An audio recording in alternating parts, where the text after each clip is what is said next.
नमस्कार मित्रांनो, व्हिडिओ संपूर्ण पहा। आज आपण खोडकिड्याचा हा व्हिडिओ तुम्हाला दाखवणार आहोत।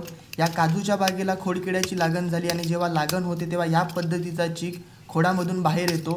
त्यासाठी आपण काय केलं तर माती जी काही आहे झाडाच्या भोवती ही बाजूला करून घेतली आहे आणि जेव्हा माती बाजूला करून आपण घेतली आहे तेव्हा आपल्याला एक गोष्ट निदर्शनास आली आहे की खोडकिडा हा पूर्णपणे खोड पोखरण्याचं काम केलेलं आहे आणि तिथे जे आपण जेव्हा साफसफाई करतो तेव्हा आपल्याला दिसतंय की खोडकिडा आतमध्ये जिवंत तसाच आहे।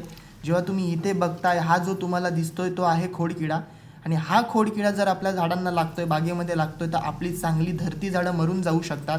आणि जर तुम्हाला वाटत असेल की ही झाडं जगावीत तर ह्याच्यावरती सेंद्रिय पद्धतीने आपण ट्रीटमेंट घेऊ शकतो, कारण खोडकिडा लागल्यानंतरला ह्या पद्धतीला झाडांवरती दुष्परिणाम होतो।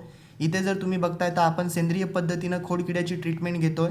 तुमच्या बागेमध्ये जर खोडकिड्याची लागण झाली असेल तर खाली दिलेल्या नंबरवरती नक्की कॉन्टॅक्ट करा आणि आपली बाग खोडकिडा मुक्त करा। धन्यवाद।